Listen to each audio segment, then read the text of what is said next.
All right, everyone, welcome to our, I think, third, maybe, Zoom with Doug and Russ. I know you are tired of hearing from me, but hopefully Doug and Russ are a little fresher to y'all, and maybe they'll be a little better. We've got a pretty loaded group tonight, a lot of people, a lot of interest in this, and that doesn't surprise me because the XFL draft is Wednesday and Thursday, so a lot to get to, a lot to talk about. Doug and Russ will be following up on some of the things that they discussed in our last Zoom, and there are a few things that have been all set up. Doug is joining us from the road, and Russ is actually in a home office. So, Doug, thank you for your flexibility and for making time, man, out of your busy schedule. Uh, So go ahead, Doug. Yeah, if you have a few opening remarks, go ahead, man. Go for it. well, first of all, we really appreciate Neil and what you do, and we cherished our partnership with Inside the League and you, Neil, for helping us get the background of what we want to present as a football league to the agent community and the football ecosystem. So thanks for giving us a platform. Sorry about the background and the kind of hazy background, but this is more of a informational Zoom than aesthetically pleasing presentation. So tonight we will cover a lot about our draft coming up Wednesday and Thursday of this week. Also cover some things that will happen after our draft. So you guys will have a complete picture. Anything that we do not cover is not to exclude you guys from information, but we will also have coming out tomorrow, right, Russ? Or Monday, what is it? Our communications department's going to have a big media dump about some things that we aren't covering tonight. So stay tuned, and we just don't want to trump our communications department. So again, if anything comes unanswered, that will be answered with our media dump on, I think it's tomorrow or Monday. And then if you have any questions after that, please get with Neil and I will answer those, and Neil can post them on his blog before Wednesday and the start of our draft. All right, Russ, anything you want to add, buddy? No, I think Doug covered the intro. I mean, happy to see all you. Talk to you too often, and it's pretty hectic. If you could imagine wrangling, 1,500, 1,800, whatever, 22 to 25-year-olds via email and having them sign HIPAA release forms via DocuSign. So if I'm ever short with any of you all, it's only because our hair is on fire trying to get all the players that we want into this draft pool. And hopefully you all don't have to jump through too many hoops, but unfortunately there is some quote unquote paperwork involved, but we're ushering all of the players in that want to play, that we want in the pool. I think we have a robust pool of players for next week, and it seems like every day some guys from the NFL are coming out of the woodwork saying, all right, I'm ready to maybe commit to this league too. So that's all I have for now. I'm happy to answer your questions or however Neil wants to proceed.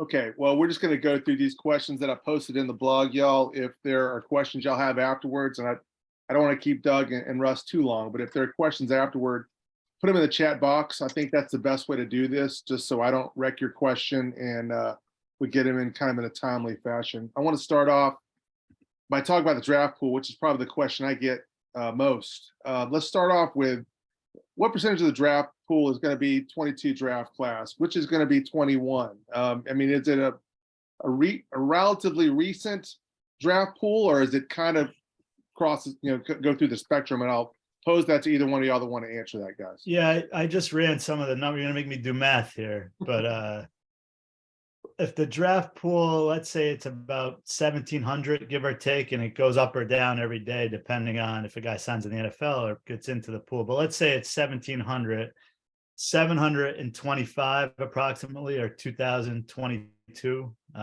So, okay. Not quite half, but a good portion. Mm-hmm. Interestingly, 2021 draft class is 115 and 2020 draft class is 275. These are approximate numbers. and it's the best data. You know, we didn't poll the players, but we have a pretty good database. So don't quote me per se on those numbers, but that's a ballpark. Okay. Okay. What about, do you have any shortages as far as by positional? Is it pretty evenly distributed, or do you already are you already thinking, man, we need to get more of this and more of that? Well, I'll say this. Obviously, the skill position players are really the glut of what we have in the draft pool, and I don't mean that in a bad way. But when you have receivers, DBs, all those skill position players, just like in any draft, those are going to be the ones with the most numbers. The ones that we feel that we have enough, but we're always looking for more, would be offensive linemen. That is, they just don't grow on trees, and those guys are a scarce commodity. We feel confident what we have, but we will always be looking to add talented players to our league. And we'll get into this later, though this will be our initial draft, but we will be having other opportunities for players to be ingested into our league. Okay. Okay. All right. So 1,700 players in the pool, about, I guess, around 400 draft roster spots, something like that. What about the rest of the players in the pool? Will they be, I mean, I guess they stay in the pool until they remove themselves, yeah. and are they kind of like the taxi squad, or I'll take that. So yeah, we're going to draft, you know, approximately, let's call it 450 players next week. And that leaves, you know, I just gave you the numbers, 1,200 or so guys that are left in the pool. Not all of those guys have accepted the invite, but give or take those numbers. So in December, maybe more NFL players or other players come available that our teams are interested in. Maybe some of the guys we draft go to the NFL or, you know, retire or something like that. So I think we will have, hard to pin me down to a number, but you know, a lot of draft slots open in the supplemental draft, which will be early January. Let's say to get 75 guys, maybe, give or take.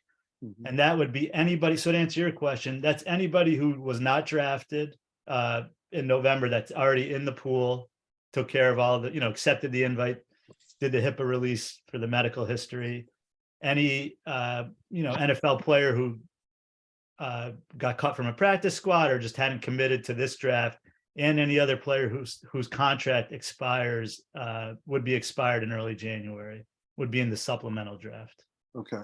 Okay. And then also I'll add to this is that draft pool will also carry over to camp and to the regular season. So that will be the tranche of players that we will pull from for injury replacement or skill replacements. Okay. And Neil, whoever was on this call the first time, I think I mentioned, is that you have to come into the XFL, at least this year, you have to come through a draft, right? So it's fair for our teams that everyone has a fair chance to get the player. After you're undrafted, at that point, that's kind of like what NFL free agency is. And then that's what Doug was saying, where we replace players down the road, we could go into the pool of players who are already available to every team and sign them. Okay, so Russ, just so I understand, when you had the sub draft in January, those will be players that have been added to the pool since the draft. Is that correct? And players who were not drafted the first time. So, because at that point, we're not going to just replace players. We're going to do it or in an orderly fashion in the supplemental draft. So it's going to be the undrafted guys from this pool. Again, essentially, to look at it, the rosters are going to be frozen from the draft next week until the supplemental draft, right? And so whatever attrition happens, we're going to have, like I said, 75 roster spots open. And then we would draft the new players in the pool and any player who was already left over from the first time. And then at that point, when we'd have to replace, we're getting into camp then. And if we have to replace an injured player or cut, could go into the pool and they could just sign those guys like a free agent. And free agent, you know, maybe a misnomer, but they're available for any team to sign them. I got you. Okay. I think I didn't add a lot of questions about the NFL Alumni Academy. This may be something you want to address on Monday. Yes. No, I'll address this now. Okay. We do have what we're doing. We obviously, if you don't know, the NFL Alumni Academy, any participant in the academy that graduates is automatically given an XFL contract and a spot on one of our 8 teams for our training camp. We have one more session coming that any player that is in that NFL Alumni Academy and graduates in the last session, again, will be giving an XFL contract and a spot on one of our 8 teams for the training camp. So those players will be in that supplemental draft along with of the players that are in the pool now, players that contracts have expired from any other league, and anybody that qualifies that that is added into the player pool. So we will have a robust supplemental draft to get our rosters up to the maximum of 66 or close to that, because again, we will have some spots available to ingest any players that come available after the NFL season has concluded. Okay. And for the record, if someone was to send in a player's name, info@xfl.com, is that still going to be accepted, or pretty much we locked out for draft time? For this draft, it's just too close of a time. It'd be too aggressive for our 8 teams to properly evaluate them, stack them in their draft board. So the player pool for this draft is closed. But if you do have some recommendations, and again, guys are finally deciding, hey, I'm not going to give up. I'm going to give up on my NFL pathway and try to go to the XFL. Submit the names. Then that gives our DPPs and our teams enough time to really evaluate for that supplemental draft. Okay. All right. Okay. Let's move on to, I'm looking at some of the questions that have been submitted. Hold on one second. Okay, I think I know the answer to this, but let's say a player gets drafted next week and then he gets an NFL opportunity. Is he locked into the XFL at that point, or can he opt out? He is any player that is drafted has until December 26th to commit to us. So if a player has a workout, gets signed as a practice squad, or gets signed to the active roster, they are free to go. We were just giving a December 26th deadline for our teams to be able to have roster management and know what they need to go and the positions they need to draft and the numbers they need to draft going into that supplemental draft coming in January. Okay. And So December 26th is the date. Yeah, that date is based on the end of week 16 of the NFL season. So we felt that at that point, even if you may have had an opportunity, it's not about the money. We're keeping you possibly from 2 weeks of practice squad pay, whereas, we stand to pay more than that for a player who's going to be in our league. So, okay. And getting a lot of questions about quarterbacks. That's something y'all going to address on Monday. Is that correct, guys? Yes, we're going to have a detailed explanation of how we handled the quarterback procurement process, how they are going to be either assigned or drafted to teams. So that is going to be talked about Monday, and then we're going to have a special edition for our quarterbacks coming. What is it, Tuesday, Russ? Yeah, it's I don't know if it's on part of it's on ESPN, right? It's a TV show and it's a press conference. Or I shouldn't say it's a live TV show. There'll be portions of it on ESPN, and it's a quarterback release show, I think is what they're calling it. Okay. Correct. And then it will go into the detailed explanation of how we got to identifying the quarterbacks and how they were assigned / drafted to each team. Okay. Good shape. Okay. Now let's talk about the draft itself. Y'all give me rounds and the breakdown of Wednesday versus Thursday, if you could. Yeah, Wednesday will be 4. Okay, I was saying that for Monday, but if you can, paint that. No, we can say that. Okay. So it's 4 positional groupings, similar to what we did in 2020. Offensive line, offensive skill position, defensive backfield, and front 7. 11 picks per grouping. So, and then an open portion. So I think when we get out of Thursday, there'll be about 60. We're going to allow teams to opt out at a certain point, depending on their roster management, but give or take 60 players on each roster after the draft on Thursday. Okay. And we will also have a specialist. So we'll Specialist have and an open portion for any position. Right. So, Okay. So maybe like, I mean, I don't want to get into the mechanics of how long, but 2 to 3 hours Wednesday Too and long. about the same on Thursday, something like that. Oh no, we wish. It is going to be the first couple rounds it'll be tiered similar to the NFL, where the first round is 5 minutes, and then we're going to decrease the minutes after that. So it is going to, especially Wednesday, is going to be a long day. It's going to start around 8 Pacific time, 12 Eastern, and probably run till probably 7 or 8 o'clock, with some breaks in there and breaks for lunch and breaks for dinner. So it's going to be a long day. This will probably lead into a question, and I'll probably answer it now. You can follow along at xfl.com, and we'll have a draft tracker for picks and announcements. And then ESPN, we will have some cutaways for ESPN to announce a couple of our draft picks from our ownership, with DJ and Danny Garcia, announcing a few of the top picks. Okay. Now, if a player is selected, I presume he's going to get a phone call or a notification somehow like that? Correct. We are going to reach out to the players. Each team will reach out, head coach or DPP, just to make sure, just similar to an NFL process, make sure they are still excited to come, willing to come, healthy, and not to be morbid, but with us. So to make sure.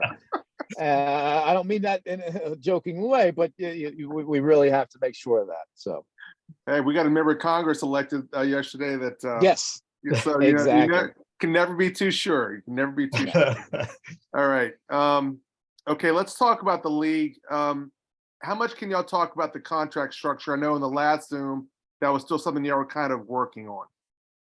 Yeah, we've pretty much finalized it, and it's and we put it out, I think, to some extent in that call with you. We have a letter of intent to some players out there already that outlines the player compensation and the benefit package.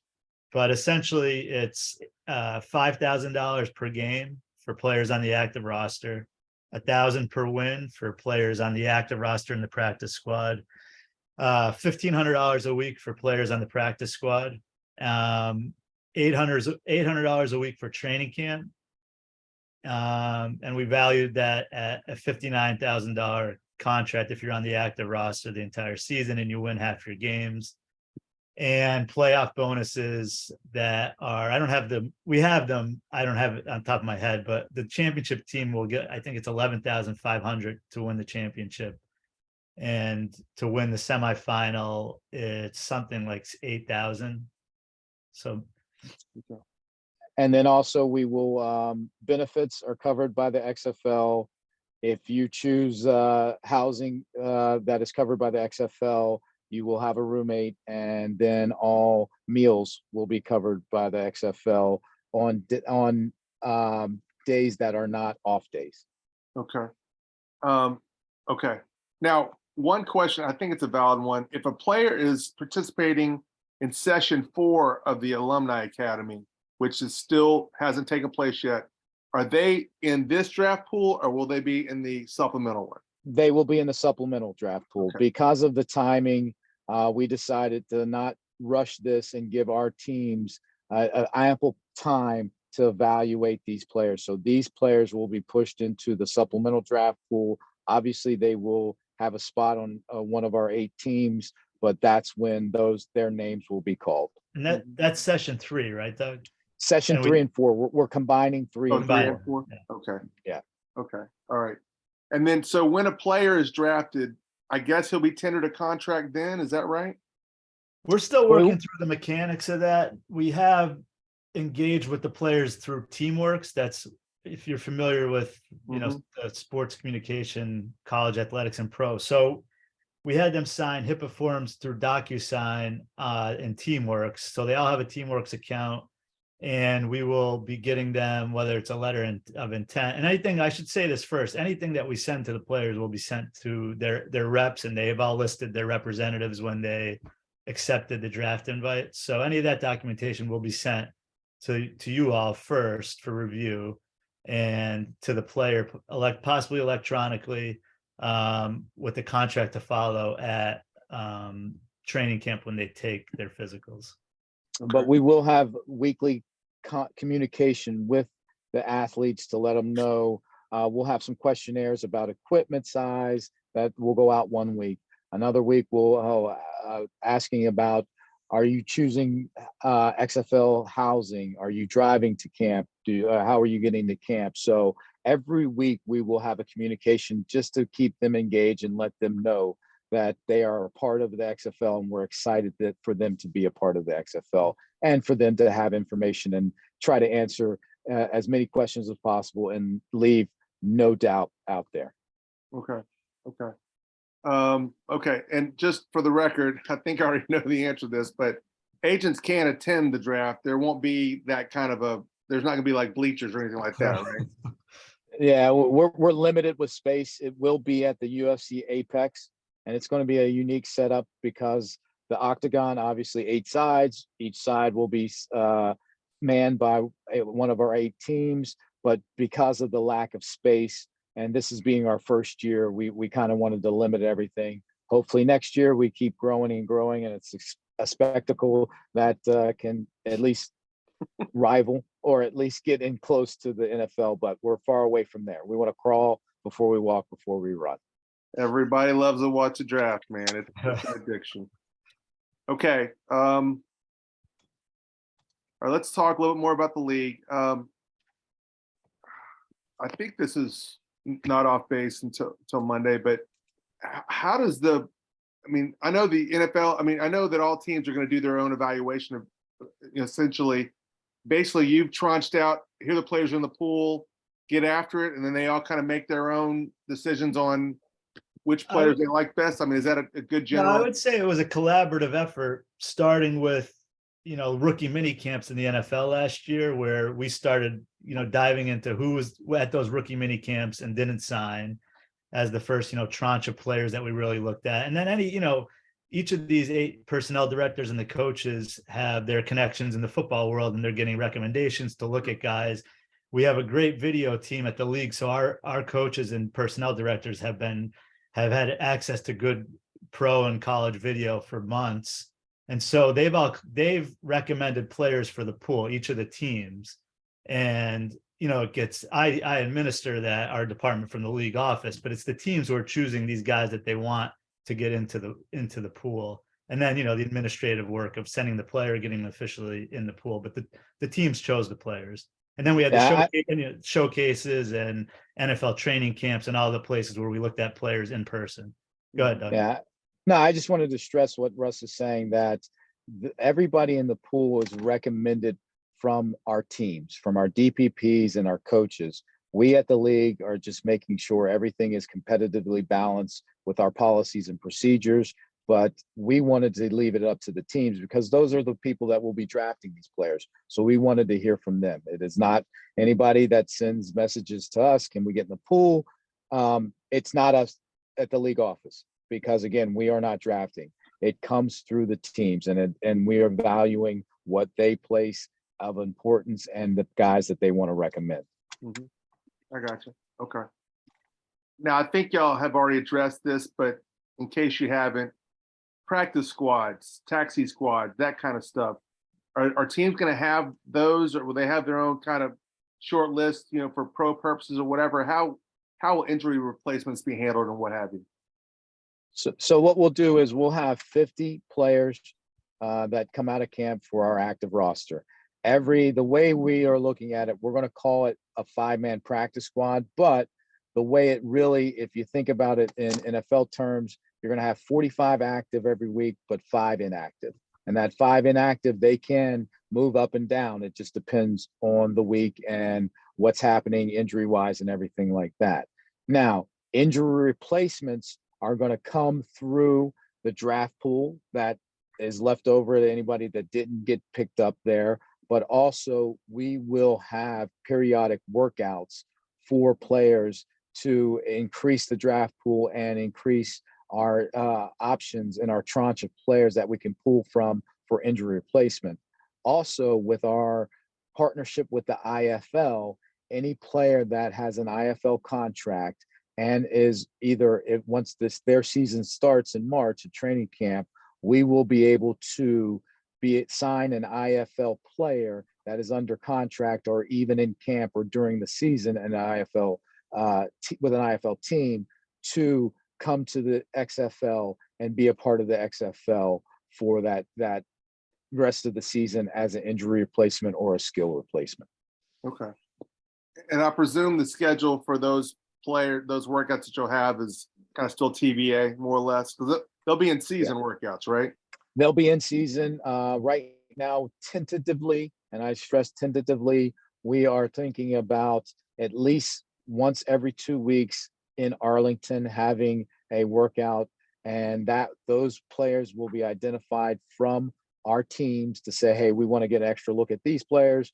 But with that said, that doesn't mean that will be the only time that players can be worked out or can be signed for injury replacements. Anytime we have an injury replacement, or if there's a determined that a skill replacement is needed, the teams will have freedom to sign those players. Okay. All right. I think I know the answer to this, but all the teams have the same size scouting staffs as employees, correct?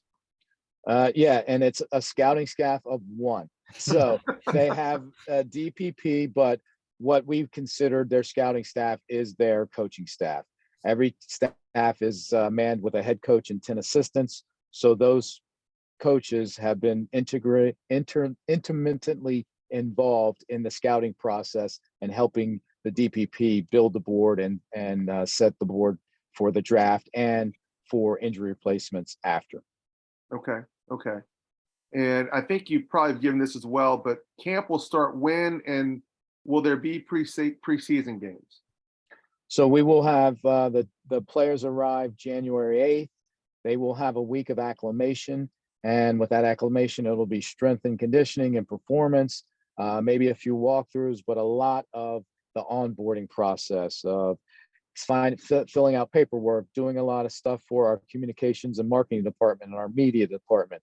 We will have, what, for the lack of a better term, a jamboree, which would be a dry run with ESPN, our broadcast partners, at some point during camp. It's looking at, like, and don't quote me on this, maybe that last weekend in January, where every team will play a half, which will constitute what we say is preseason, but there will also be joint practices, and those will be scheduled between each teams and their head coaches. But for preseason game, we will have a run of show of a half for each team, and that will help with our broadcast partners so everybody can get a feel of the flow of a game. Okay, and that'll be in Arlington, Doug? That will be in Arlington, yes, sir. Okay.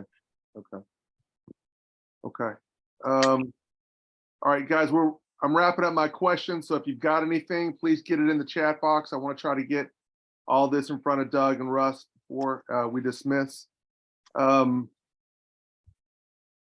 I think the last question I have has already been covered, actually. Okay, so Doug or Russ, kind of run us through. So Monday there will be a release to the media, press conference as well. Is that correct? Tuesday. It'll be a Tuesday. Tuesday, yeah. Monday, a release of what really going on draft week, and then Tuesday we'll have a press conference and a quarterback announcement show. Wednesday, Thursday will be the draft, and then after that, we are going to be really excited. Our coaches will be really excited, and us as a league will have some players, so we'll be ready to locked and loaded and ready to go. And that will be broadcast on ESPN on Tuesday. Is that correct, Doug? There'll be what they say live cut-ins. So with Danny and DJ, they will be getting announcements with Stormy Bonantonio. She will be the one that is hosting. So you'll see periodic live cut-ins with ESPN on a lot of the material that will be displayed and talked about at that press conference. Okay. All right. I've got a few questions here that I think I can probably address myself to the people that are on here.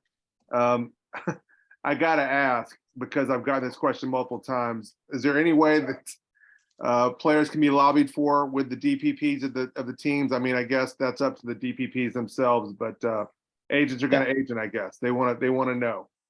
Yeah, I think the agents, if you have a player, then reach out to the DPPs, because again, don't reach out to the league. We will not be drafting. So we have no say in this. You can lobby us, but hey, we don't have a team.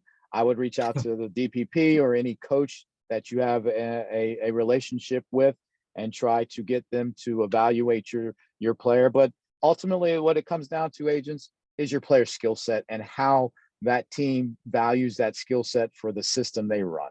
Okay. Now, will there be trades in the XFL? Yes, there will be trades. We're going to set it. Not during this draft, but once the season starts, or even probably before the season, we will have trades. Yeah. Will there be a trade deadline? Yeah, I got to look back to when we said it last time, but it's similar to whatever the NFL is, whatever portion of the season. If it's, I know it changes from time to time. If it's 25% or 40% of the season's over, something like that. And we'll probably be more flexible with it, but we will have a trade deadline. Yeah. Okay. And contracts are standard. There's not incentives for yards rushed or thrown just for teams winning. That's the only incentive in the contract. Okay. Yeah, I got you. Okay. All right. I think everything's pretty much covered that's in the chat. Let's see.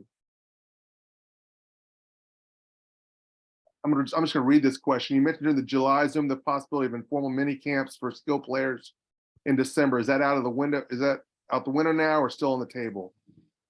Right now, it's something that we're discussing. It doesn't look like it will be able to happen, but because of our relationship with the NFL Alumni Academy, we thought that was a good way for players, even though they are not in with the teams and doing team focused situational practice, we will at least be able to monitor guys that are in that last week of the NFL Alumni Academy and the 2 sessions before in a full practice like setting. Okay. And draft order, how is that determined this year? RG? Lottery. Yeah. Okay. We'll explain it in that release, but essentially, I mean, a lottery, and then positionally, it's just based on the initial lottery. The other position groups will be based off of that, First to last, then last back to first. It will be snake format. Yeah.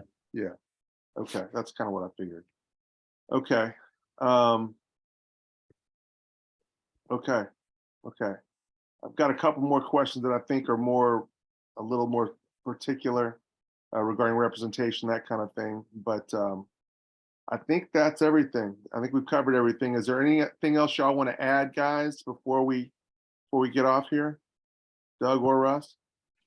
No, I just want to say thank you guys for the immense interest in the XFL. We appreciate it. We're excited what we will be able to bring to the football ecosystem and what we can bring to every player that is interested in the XFL. We want to be a platform, as I say, either a springboard to their ultimate goal or a soft landing where they can live out their dream of being professional football players, earn a living for a couple of years, and then transition to their other phase of life. So we are here to service your clients and the football ecosystem. Okay. All right, guys. Thank y'all so much for being on, and looking forward to a great season. Look forward to the draft. I know we're all addicts, so we'll probably all be paying attention as much as possible. So XFL.com. So appreciate everybody. Right. And any other questions, send them to Neil and we'll try to answer them as soon as possible. All right. Thank you. Thanks to you. Doug. Thanks to Russ. Thank Thanks you, to everyone who joined us tonight. And Appreciate it. we'll be in touch. We'll look for exciting next week. Everyone No have a doubt. great evening. Take care. Bye-bye.